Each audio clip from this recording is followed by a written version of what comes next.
I'll have like a month stretch where I'm like, yeah, fuck yeah, like I'm all into it. And then a week will come where that's not the truth. So my question is, how do you train your mind to rather die than not want to go to the gym? Okay, so the question he said is, he asked me earlier, he said, how do you have motivation to be consistent in the gym? And I said, well, the way my brain works, like I would rather die than not go to the gym. Now, of course, I would hope that if I ever missed the gym, I would back away from that. You gotta be flexible. Yeah, of course. You gotta be flexible in life. But why does my brain work like that? What's interesting, that's actually a perspective a lot of people have. Like Will Smith has videos where he's like, you can be better than me in any way, but you will not beat me on a treadmill. He had some analogy like that. And the idea being that he'll run until he's dead. He'll run until he's dead. And I think a lot of people that are successful use death as an analogy, not because they really want to die or because if they failed, they'd be like, oh my God, and they'd kill themselves, but rather because they don't leave, there's no other possibility. So when someone says, I'd rather die, what it really just means is there's a 0% chance. It's like, would you let your kid get hit by a car? No, you know what I mean, right? You're not going to let yourself do it. So what I have found, an example is, if I miss the gym one time, right, and I'm not some super jack guy by any means, right? I dropped a lot of weight to not be fat, dropped about 70 pounds, but you know, I'm not trying to be like the Incredible Hulk or anything, because that's just not my focus, right? I have other focuses. But basically, why will I be consistent in the gym is because I have found that if I miss one day, I'll miss every day. I've been dieting for almost 2 years, trying to get down to 7% body fat. Used to weigh 205 pounds. So body fat percentage is at 6.4%. Wow. Congratulations. Thanks. That's awesome. Done. So I'm like a scrawny dude now, probably time to put on a little more muscle. Probably the next year I'm gonna try to put on, you know, maybe 10 pounds of muscle. Because there is never a convenient time for me to go to the gym. It is 100% inconvenient. It is 100% something that I don't have time to do. There's never a time that I have time to go. When the fuck would I have time to go to the fucking gym? When the fuck do I have time to do anything? I got time to do anything.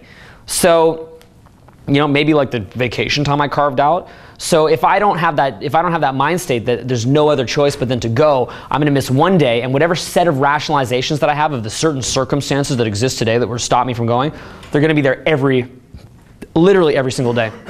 There'll never be a day I want to go that it's convenient to go, or that I just have an extra hour of energy burning inside me to go do that. So once I've made the decision to go, I'm going to stick to that decision. Why? Because if I fail in that decision, I will fail at my larger scale goals. This is a fascinating thing I've seen for years. Everyone I know who works a shitty job, not everyone, most people that I know who work a shitty job don't try very hard at their shitty job. This is very, very common. They don't try very hard at their shitty job. And the rationalization is, well, you know, my boss is a piece of shit, or the customers are dicks, or this is just not my calling, so I don't have the motivation to work hard at this job. But everything is practice for the big show. Everything's preparing you for the big show. So for example, let's say that I were to say to you guys, let's say I wanted to do a self-development company that did $20 million a year in revenue right now. Or let's say it did $100 million in revenues right now. If I were to ask you guys, do you think that I could manage a company like that? What would your thoughts be? Do you think I could do it, or do you think I couldn't? Need a lot of help. Well, do you think that I could manage a team and do it, or no? Yeah. So. No, couldn't do it. Couldn't do it. Because if I could, I'd already have it. But see, it's interesting because a lot of guys like myself, it's very interesting in self-development, and especially in learning success with women. What you learn is that no one's cut from a different cloth. So you learn that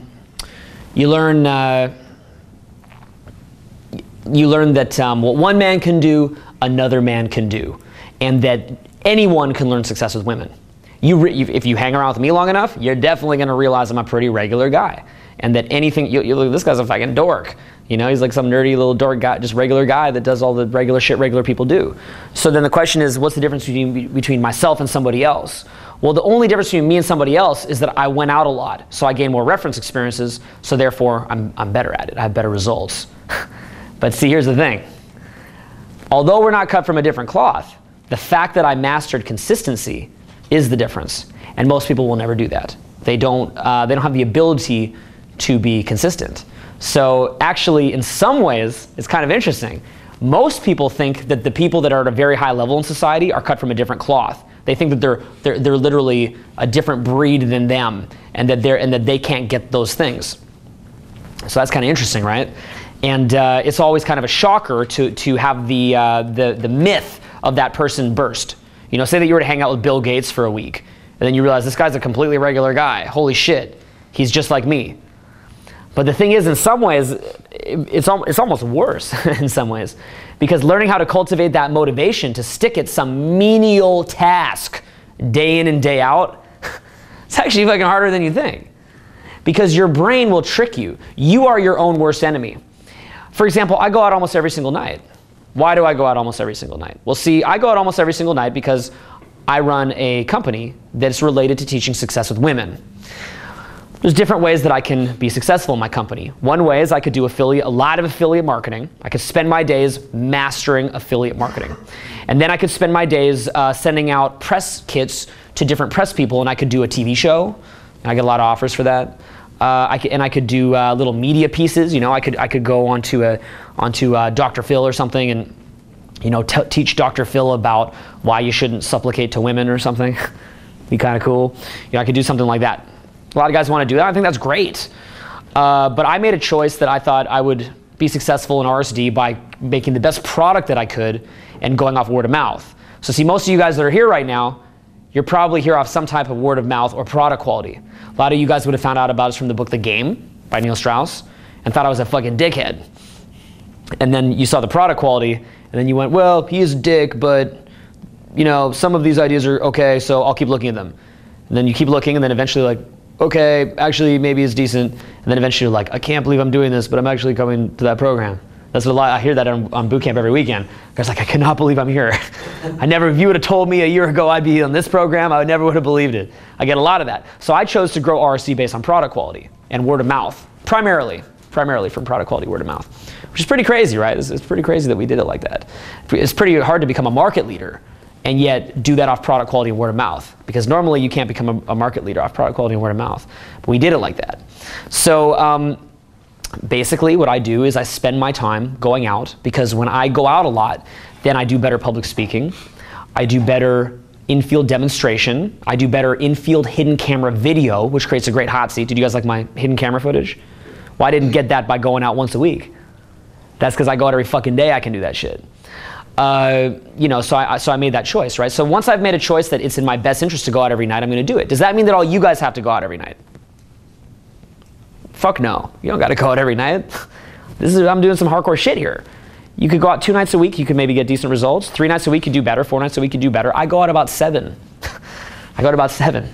So when I get off an airplane from Atlanta and I arrive back in Los Angeles at 1:30 in the morning, instead of going home to my family, I run out to the motherfucking nightclub and try to open a couple of girls as they stammer out the fucking club. And I'm tired, man. I'm tired, and I don't want to do it.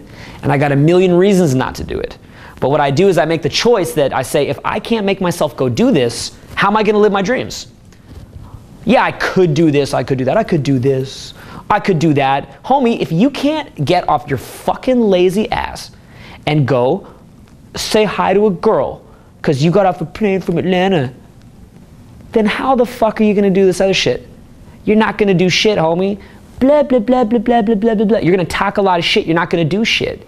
If you can't make yourself go to the fucking gym and carve out that time, how are you going to live your fucking dreams? You're not going to do it. If you're working at McDonald's and you can't do a fucking kick-ass job at McDonald's while you're there to practice learning how to enjoy the process of doing work and contributing value to society, what makes you think that when you become the fucking CEO of fucking Walmart magically, that you're going to do a good job at that? You're not. So a work ethic is something that is cultivated over time. And the hardest part of it is that you are your own worst enemy, because you can always stop. You never have to work hard. You never have to do shit. Doesn't it usually take 30 days to get a habit going? Mm-hmm. And stick with it? 30 days minimum? Yeah, it takes about 30 days, and then your brain rewires itself to accept the new habit. So whenever I'm thinking of not doing something, I realize that if I want to strategically not do something anymore, like I want to make a big picture decision, I'm no longer doing that, that's fine. And if I'm really run down for whatever reason and it's an exception to the rule, then maybe I could not do something. But assuming that it's just the typical I'm too busy bullshit, I'm gonna carve out that time, because I know that if I fail to do that, that I am not instilling those habits that's gonna have a big picture long-term goal. Because dudes, talent is overrated, homie. Talent ain't shit, okay? I'm from LA now. You think I see a lot of talent there? A lot of unfound talent? Dude, I go to classes that I take all sorts of different classes to get good at my craft. I take different classes.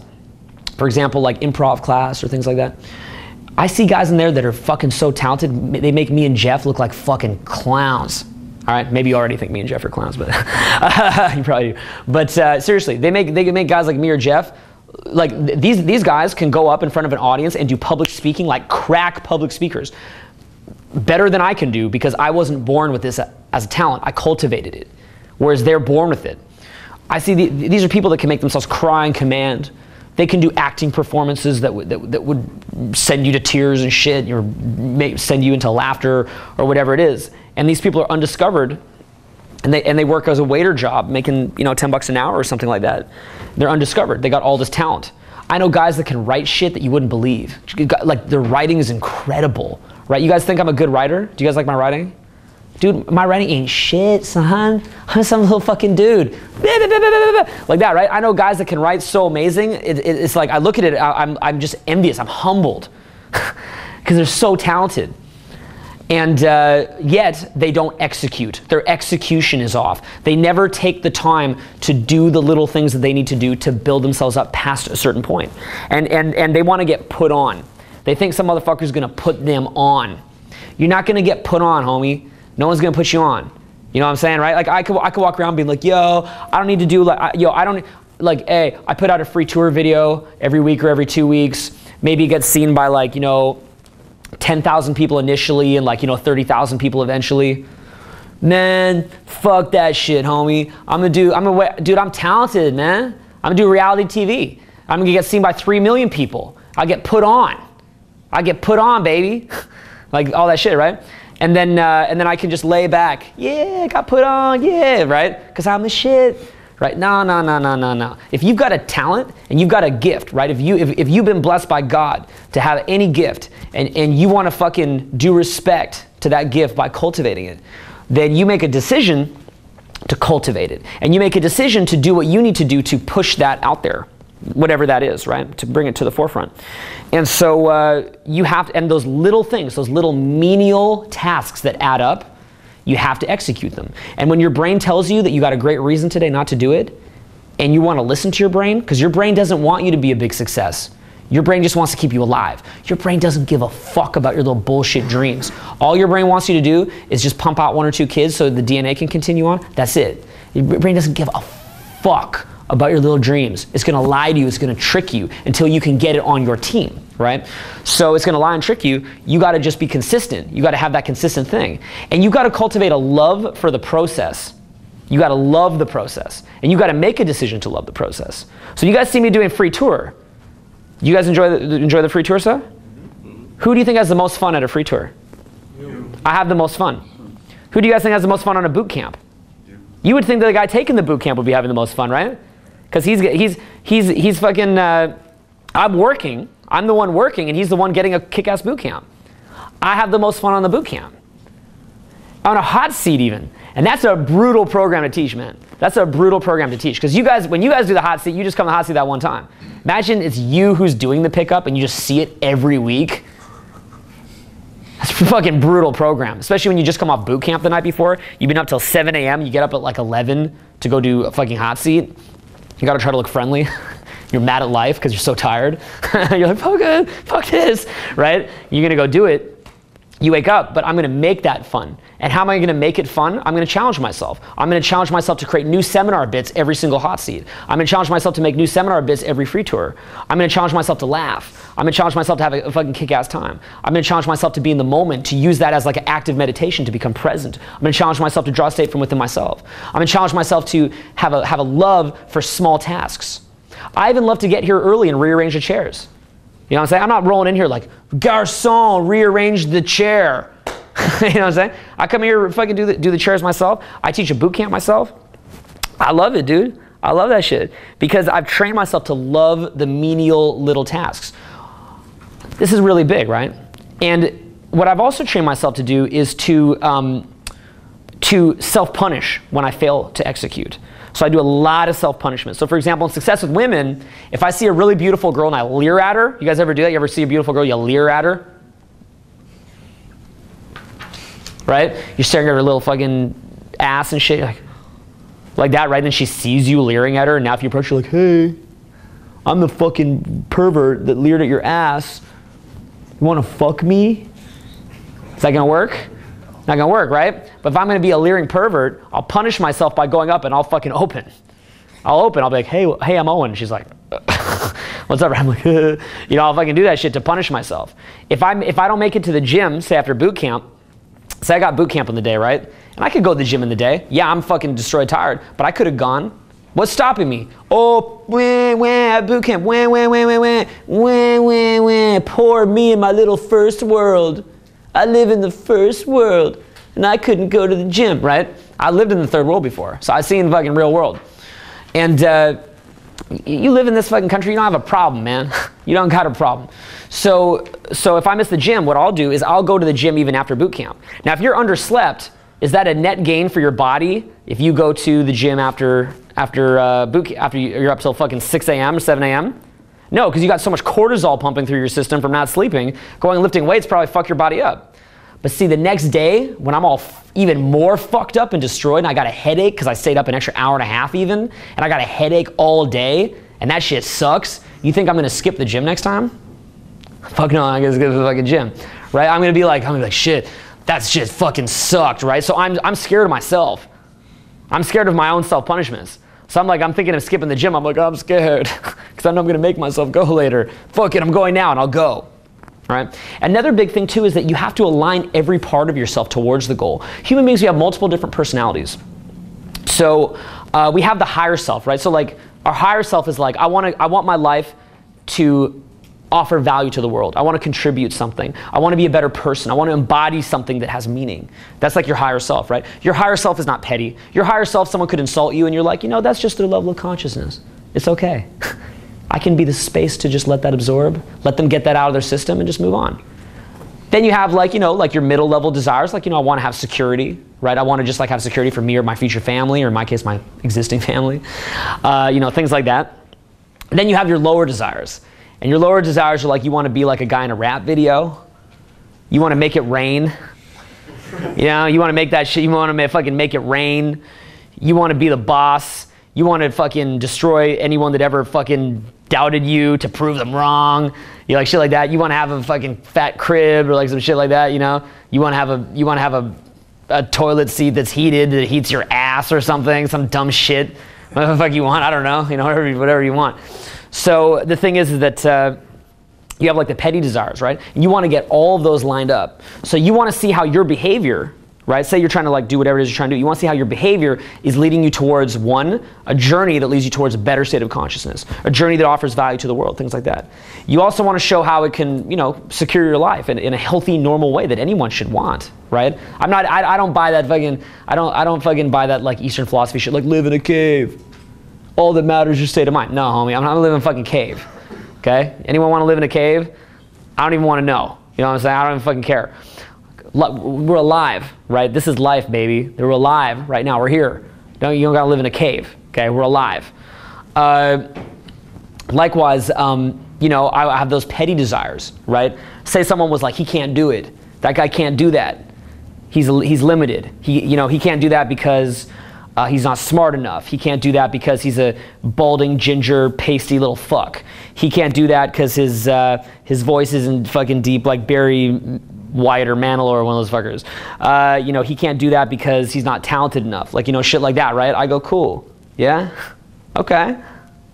Okay. Watch me. You wanna watch me? Watch me do this shit.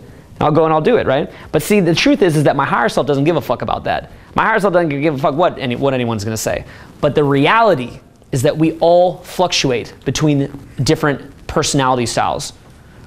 When I'm really tired, I'm usually a bitter little man. Like right now. I'm like 2 hours sleep, I'm like, fuck yeah, show them, fuck yeah, that seems appealing. But if you see me on like a full day sleep, very happy, you'd be like, do you care about showing anyone shit? I'd be like, no, why the fuck would I care about that, you know? So we go in like different levels, right? But the point is that we have to acknowledge that we have those different levels. And then we want to angle everything in going in our favor so that all of those behaviors that we have are lining us up, or all those desires that we have are lining us up towards the goal. All of them are lined up towards the goal. I think that overall, life is a journey. And that, who here's ever read the Bhagavad-Gita? Anyone ever read that? That's that old Hindu text. Is it a Hindu text? Some fucking Eastern text? Okay, so that book, the idea of it is that there's this guy, his name is Arjuna or something like that. And you could learn about this from better people than me. I read it a while back. But basically, he has to go fight a war. So he's going to go fight in a war. And he actually has to fight in a war against his family. And so it's this really big values conflict for him. And God comes to him, which is Krishna. So if you've ever been harassed by a hairy Krishna, you can thank this book. And basically he says there's two different paths to enlightenment. He says that one path is through contemplation, and that one path is through action. And for some people that path is through contemplation, and for some people that path is through action. Well, for a young man, like guys mostly in our age here, what do you guys think the path is? Action. Yeah, you guys think the path is to go in a cave? You think that's, as a young dude who's here on this earth, like that's your path? Like, yeah, let's go in the cave. Sweet, right? Like, go in the fucking cave, yo. Right, that's not going to do shit. Now, what's going to happen if you go in the cave? Let me tell you what's going to happen. You value your state of consciousness, your state of mind. Okay, maybe an easier, more palatable term, less new agey. You value your state of mind. Action is the key. Action with a foundation in concepts of inner game and in inner understanding and in being introspective, and to understand and to have a context for where that action is taking you. Because when people are not taking action, their way of navigating reality becomes too stuck in their head. And they get all these little principles and values and ideas that they think of how things should be that are not based in reality. Take communism. Is communism in theory bad? No. Communism in theory is fucking awesome. How kick-ass would that be? Brotherly love, baby, right? You're just fucking communist. Like, everyone's like, yeah, everyone, we love each other, right? Everyone gets paid the same shit, so you don't gotta work sometimes, or whatever it is, right? Communism is fucking awesome in theory. What is communism in practice? It's the dumbest shit ever invented, ruined the lives of millions of people. Imagine you grew up in that shit. Think about that. Motherfuckers grew up in that shit. Your whole life, you're stuck in some bullshit. Some factory that produces like 2 left boots or some shit because it's not efficient. Because some motherfucker thought it'd be just great if the world was like this. Okay, now of course there's a larger historical context to that, okay? So there's a larger historical context to communism, why that might have made more sense to them at the time. But that's an example of something that's not based in reality. That's based in an idea up in your head. Well, it's the same thing with business owners, right? Like business owners, if they're not taking action, you'll see them fall off their business because they're like, I just think, and that's the case, I just think, right? Like, I just think that people got to stand for something, and this is just how it should be. This is how it should be, right? It's like some little bookstore or something. They're like, I just think that people value a corner bookstore, right? And as everyone leaves, they're like, well, I just think this, right? It's not based in reality. It's based on some idea up in their head. So what's interesting about taking action is you keep getting hammered, right? You keep getting hammered over and over because you keep bumping into walls. So you have some journey that you're trying to take. Say you're trying to get good with girls. So you're trying to run a business. So you're creating a philanthropy. Say you're trying to cultivate a skill or a talent. Whatever it is, right? Trying to contribute something, anything, whatever your journey is. You're in your journey and you're going to keep hitting into these walls. You keep hitting these little walls. And in order to pass that wall, you will have to become more grounded in reality than you were. You will have to understand reality better than you previously did. And to do that, you're going to have to shift your paradigm. You're going to have to you're going to have to take a lens through which you were seeing the world that got you to where you were at, and you're going to have to switch it around. And then you're going to continue. And by doing this, you're peeling away the layers of delusion about how the world works and becoming closer and closer to an accurate sense of reality, which of course you'll never get a fully accurate sense, but you're getting closer and closer. And what's interesting is that as you go through pain, Different petty and low-level thinking type paradigms are stripped away from you. So, for example, take me with my journey in RSD.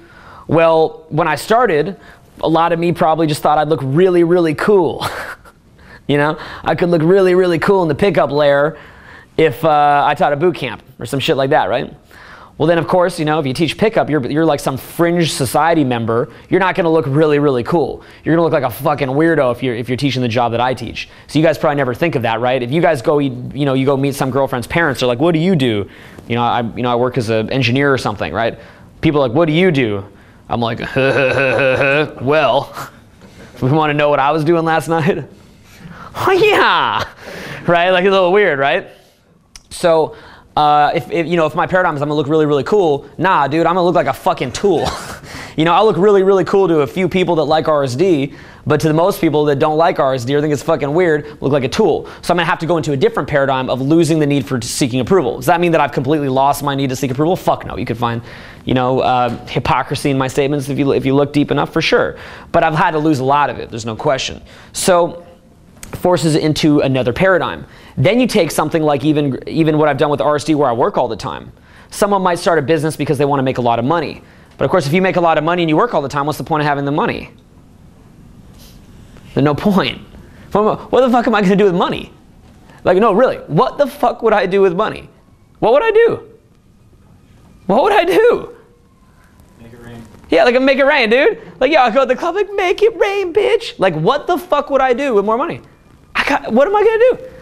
All I do, on my boot camp, I'm gonna get when I rush to get to Subway to get my spinach steak salad in the 3 seconds that I have to eat in between hot seat and boot camp, I'm gonna get triple steak, bitch. Yeah, because I can afford whatever amount of steak I want on my Subway salad. What am I gonna do with it? You know what I'm saying, right? I got nothing to do with it. Because if I wanna take RSD to a certain level and my self-development stuff to a certain level, I have to hustle, right? So my paradigm has to change from me getting titillated by getting stuff to me being titillated by the person that I can become in the process of doing that and embodying those characteristics and representing those characteristics. I have to change to a paradigm where I enjoy the creativity itself. I get to a paradigm where my love is for the level of creativity and the level of kind of like how streamlined I can make what I'm doing. That's where the love comes from, right? So like my world is kind of interesting because most people when they get time off, they're like, it's the weekend, bitch, right? Like they want to go like fucking drink or some shit, talk with their friends or do a barbecue or something or watch a baseball game or something, which great for them, right? That's cool. But in my paradigm of the world, for me taking a break is to let my brain neurotransmitters recharge for a couple days so I can come back strong. What happens to me is like I'll do so much stuff, my voice will go out like it is right now because I do too many events in a row. But as I'm doing all those events in a row, I'm getting better, which I love. But my voice starts to go out, or I get tired. Like I did too many events in a row right now, so I'm kind of like tired, right? And then I feel the pain of not being at my best. And that pains me. It's like a fucking dagger to me.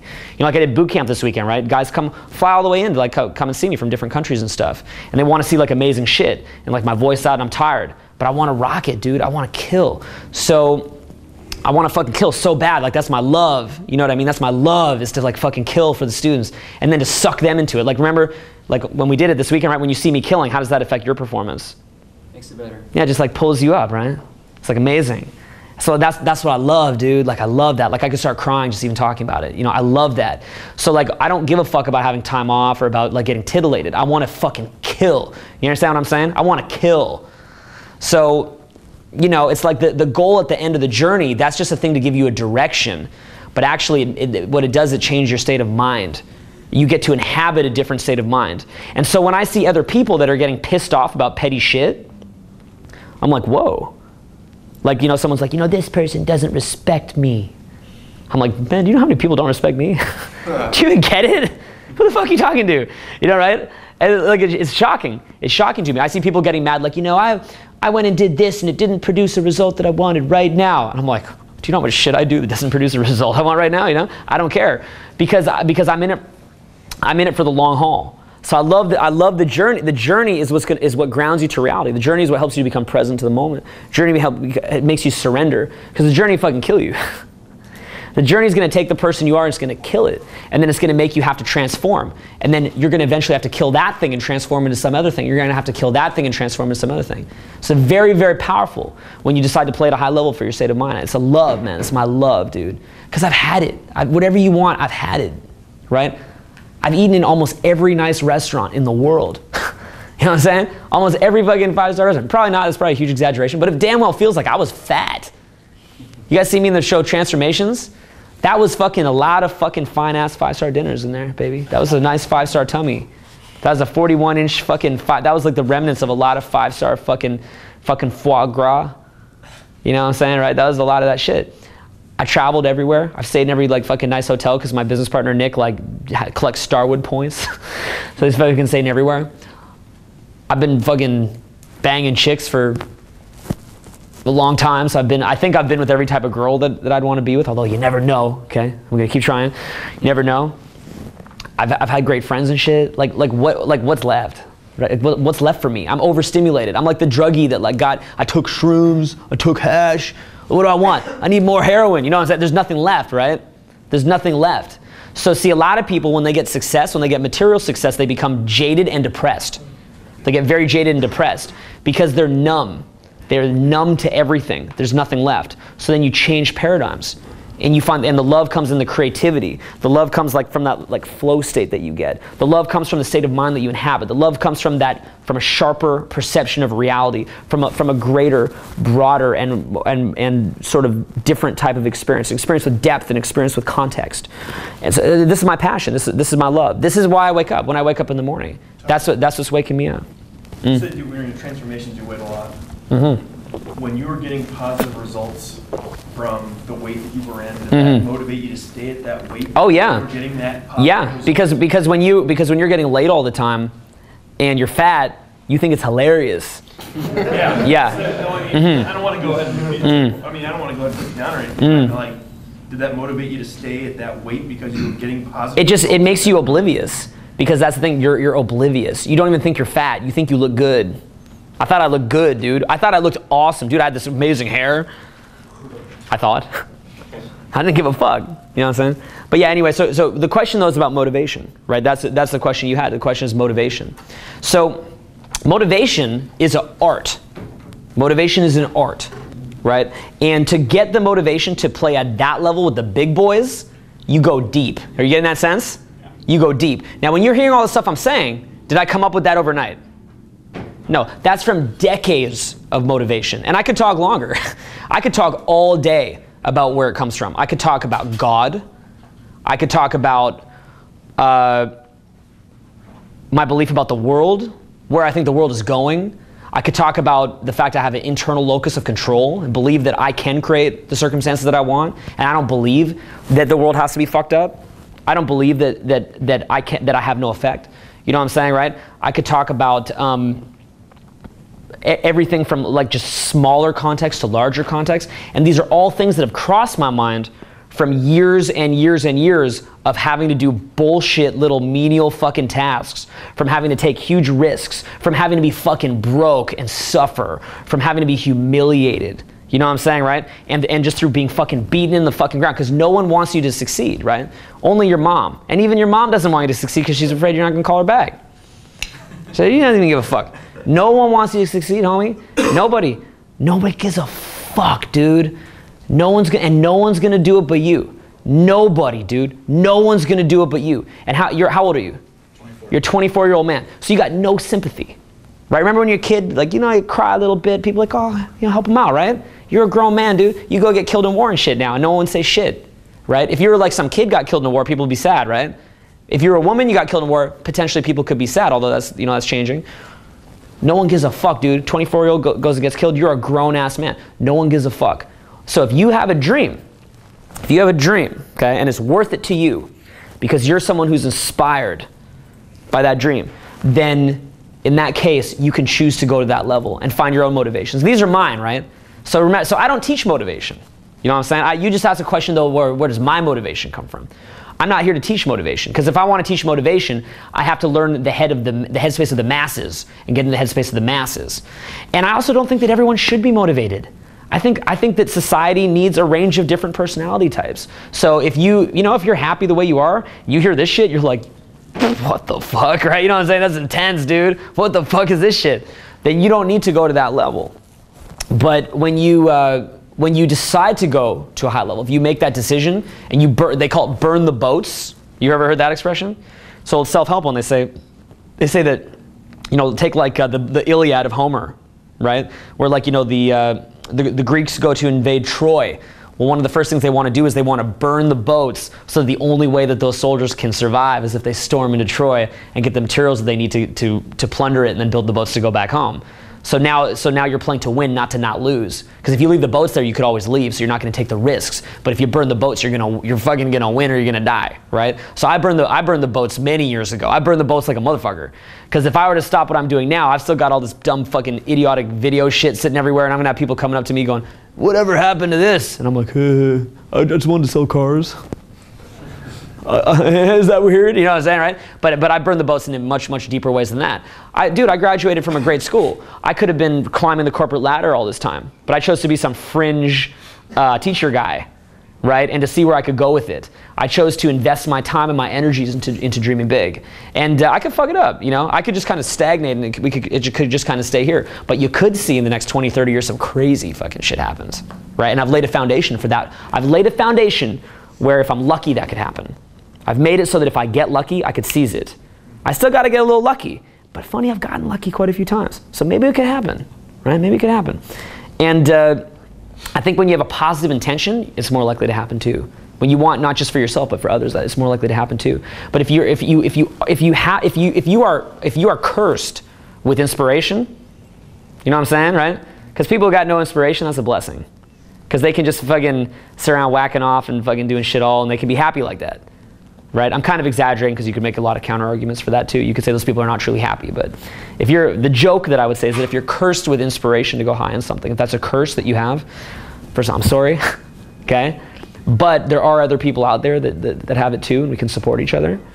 And you can find that motivation to go to a higher level, but you go deeper and deeper as time goes on, and you burn the boats more and more, and you become something that you become almost like unidentified with what you're doing, because you realize that this is kind of a weird statement, but that you realize that you is not even you. What you think is you is not even you. So it's a very weird statement that's hard to understand. Your self-image is not really you. You realize that you're basically just like this little fucking wave on the top of an ocean that will dissipate. You're just here for this brief moment in time. And you have that desire for something to flow out of you. You just have a desire, and that desire for something to flow out of you is stronger than anything. Then your life changes in profound ways. But it's something that can be accomplished. If you want to go to that level. So there's no price too great for me. There's nothing too great. I would die for my dreams. You know what I'm saying? I'm willing to risk it. There's nothing too great. There's no amount that I'm not willing to go. I don't relate to other people that don't have that. So if you're fucking, the joke being that if you're cursed with that, then there's a few people that are too, and you can go far if you want. You can accomplish anything you want, man, if you're willing to do it, right? But again, you'll realize that what you think you are is not what you are. You become something else. You literally become something else. If you want to be someone who's tireless, you cannot be tired down. You'll become something else. So you don't have those limitations a normal human being has. You don't have that, because you become something else. You become something that embodies certain things that you're trying to move forward. And you'll go to any length. So you're not going to get tired, because dude, at that point you have God on your side. That's not even you anymore, dude. That's some fucking deeper level shit. You know what I'm saying? But again, that's some weird shit for most people. I don't talk about that publicly. It's too fucking weird. It sounds insane. Because to a normal person, it's completely unrelatable. It sounds insane. So, but to someone who is on that inspired path, that shit will make a lot of sense. That resonates real deep. Yeah. We'll move off the motivation topic now. Yeah. You talk about luck. Is that to keep yourself humble, knowing that you have such great aspirations? Is that like something you do, or is it truly? No, you get lucky. Every success is always a combination of preparation and luck. But everyone gets lucky opportunities. So when you have lucky opportunities, you'll seize it. You know what I'm saying? I had tons of luck. Half of my success is based in luck. But see, what's funny is that what you would call, here's what's funny. Shit that most people would call unlucky is what I call lucky. Does that make sense? Like shit that fuck me over, most people call that unlucky, but that's actually lucky. Because think of it like a seed. If you put a seed on, like some farmers, if they have a seed and they want it to grow strong, when the seed sprouts, they'll put even more soil on it. So this forces some and more energy to go up higher. So that seed might say, oh, there's more soil dumped on me, that's unlucky. But actually that's lucky. So, you know, and then there's also positive luck. Like, I've met a lot of really amazing people that help me. But isn't it funny that when you're an inspired person, people want to help you? I'm not coming to people like, hey man, my name is Owen, and I just really want to learn this so bad because it would really help me. Could you help me? You know what I'm saying, right? I'm not like that. It's like there's a greater purpose. And people are like, yo, if like that dude looks like fucking legit in terms of being an inspired motherfucker. So in their sense, they feel like if they come help me, that whatever energy that they put into me, that's going to translate out into bigger things. So people are more likely to help me. On the other hand, people are more likely to also think I'm a fucking idiot. So it depends, right? Like it's a mix. But yeah, it's half luck, half work ethic. And it's those small little tasks, dude. Like, yo, if you can't even make it to the gym, what are you doing? You know, what the fuck are you doing? You know what I'm saying, right? It's the little things that add up. This isn't like some big rah-rah speech, right? Success is like a quiet daily set of tasks, real small, real small, right? Like it's like people like you guys ever seen like that Al Pacino speech in Any Given Sunday where he talks about like pumping up his team in that thing, right? Like you're gonna win this thing or whatever, shit like that. That's just kind of cool, right? Actually that stuff's not really helpful for someone who's successful. That's not really even helpful. It's kind of helpful. It's like inspiring. I kind of love it actually, but success is done like for me. How is success done? It's like that fucking, like, an example would be like the gym. It's like that quiet walk to the gym, like footsteps. Some empty ass gym late at night. Like that, you know what I'm saying, right? My major success is clearly not the gym. But the point is, right, like success for me, like with RSD is like, as I sit there late at night watching my videos of my speaking and seeing where I can work on it over and over and over. Or as I sit there studying other great people and then comparing it with what I'm doing and looking at it over and over and over. Doing 20 minutes of quiet meditation a day, over and over and over. Making the choice to eat foods that enhance my brain neurotransmitters, over and over and over. Choosing to go out and do a boot camp with only 3 students at a 3-on-1 student to instructor ratio, over and over and over, so that I can develop seminar content and work on my game. The choice to walk down the fucking hill from my house to the club to work on my pickup stuff, which is part of what I teach, therefore I want my product to be good, over and over and over. It's very quiet. It's a very quiet process where you're just drawing your state from within yourself, doing these like simple little tasks, but finding love in those simple little tasks. It's not this big rah-rah speech where you do this one thing and something big happens. See, the way that we did RSD, people would always ask me, how are you going to scale RSD? How are you going to make RSD really big? And it's funny because I'll be like, I don't know, I'm working on this DVD. And they're like, yeah, DVD, cool. But how are you going to make it really big? And I'm like, I don't know, I got this new little forum thing I'm working on. It's called RC Nation. I'm going to work on it. They're like, yeah, but how are you going to make it really big? This is at business conferences. They always want to hear how you're going to scale and shit like that, right? Or they're like, what are you up to? I'm like, well, I'm working on this new free tour video. I'm editing it. They're like, but how are you going to make it really, really big? It's like, you know how? What I do is I focus on maybe 1 or 2 or 3 things at a time, and then I just do it. And then I get that done, and then I do the next thing. And then I get that done, and then I do the next thing. Maybe I'm focused on getting a staff member to train them. Well, I'm training a staff member, right? You know what I'm saying? And I just focus on that thing that I'm doing. Of course, I have an overall vision of strategy. Of course I do, because I'm kind of exaggerating. I see the big picture fucking hardcore. How can you not? But nonetheless, I put my focus into that. You want to know another big thing in terms of success? I don't give a fuck about networking. I'm not trying to get put on. I go to a few networking events with people that are just my friends, and I kind of go to just have fun. But for the most part, I'm not looking to get put on. Because see, yo, I can go, let's say, like, take for example, you guys know Zappos.com? You guys ever order shoes off there? Really cool company, right? So Tony Shea, I don't even know how to pronounce this guy's last name, he's my homeboy. He's on our board of advisors. But that sounds pretty crazy, right? Holy shit, you got Tony on your board of advisors, right? He comes to help us just, from time to time, because he's friends with Nick. Holy shit, that means automatic success. Tony, holy shit, right? Because Zappos is worth billions of dollars. What is Tony gonna go make a next free tour video for me? Is Tony gonna be on the free tour? Like, yo, you click on the video and fucking Tony's up on the video shit? Yo, what's up, it's Tony? Right? That's not gonna happen, right? So I'm not worried about, yo, I'm not like dude, I've fucking shared a stage with like Bill Clinton or Ted Turner or guys like this. And Bill Clinton's a huge inspiration to me in terms of some of the stuff he'd done, right? I read some books about him. But what's Clinton gonna do for me? Clinton gonna do my shit? Is Clinton gonna make my game tight, yo? Clinton's gonna help me fucking get my game tight? What's he gonna do? Actually, Clinton probably could help me get my game tight. Right?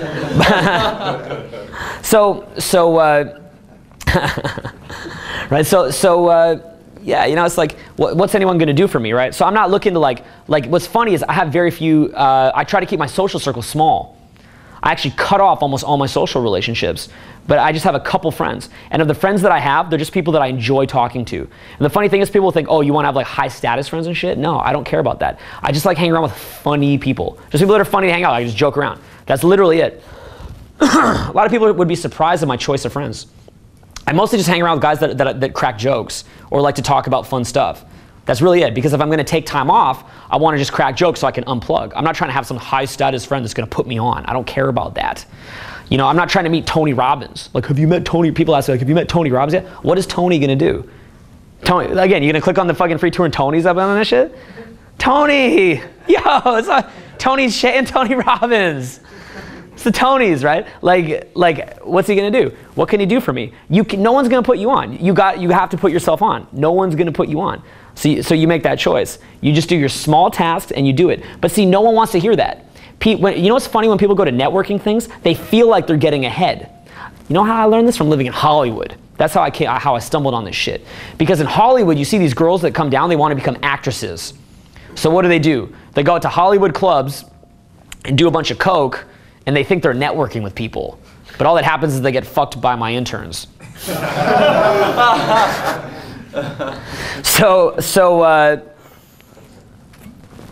Because when you go out to some Hollywood club and you're meeting all these like high status people, you think you're like, you feel like you're moving ahead. You're like, my life is moving forward. I hung out with this person.